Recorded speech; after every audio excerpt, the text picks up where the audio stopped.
dancing. And in the Twin Cities, there's been a big Irish Gaelic dancing community for the last almost 30 years. That's kind of the other form, that's the other type of Irish social dancing. So that's always been really big. But some of us prefer this other style called set dancing. So that doesn't have quite the momentum and the inertia as the other type do. So I just needed to find a place that I could teach it and call the dances and teach people how to do the dancing. And my friend Paul, he was just looking for a space, and he happened to find this space. This woman teaches flamenco dancing here, and she decked it out really nice. It doesn't feel like a dance studio. It feels like somebody's living room. So I immediately loved it, and everybody likes it. The acoustics are good for the sound, and it's just this nice little place that everybody fell in love with. So we've been doing that. We've been doing this for about since November.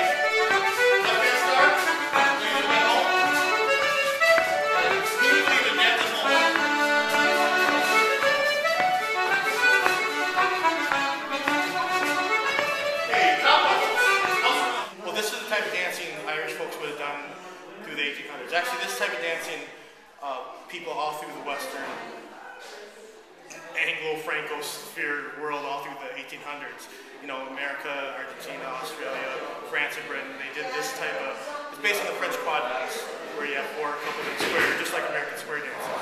And pretty much wherever the French and British had their little wars, this is the type of people that's the type of dancing people did.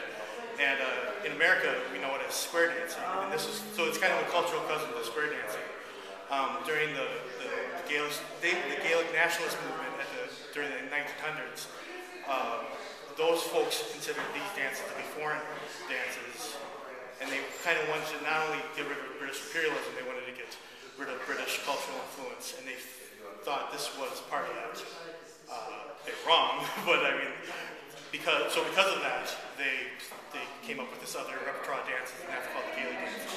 Okay. So that started about the 1800s, where this is the type of dancing people were doing all through the 1800s. How many people? What's the minimum number of people you have that? 8. All about power of the 2 and multiples of 8. Okay. You can do it in 4 couples, but it's just like American square dancing. It's 4 couples in a square. Okay. And unlike American square dancing, there's no collar, because this comes from people's communities in their homes. They didn't need a collar. They knew how to do their own dance. I call it because we don't know their dances, but traditionally there wasn't a collar because you knew how to do your own dance. And we try to keep the continuity of that by not having collars.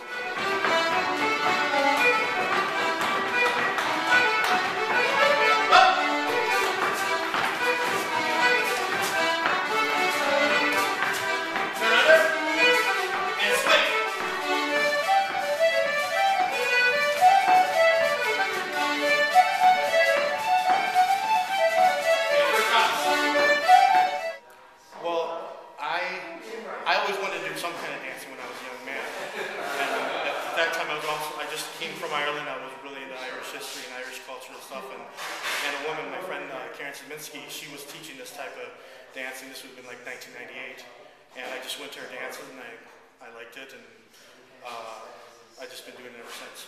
Now you share it with everybody.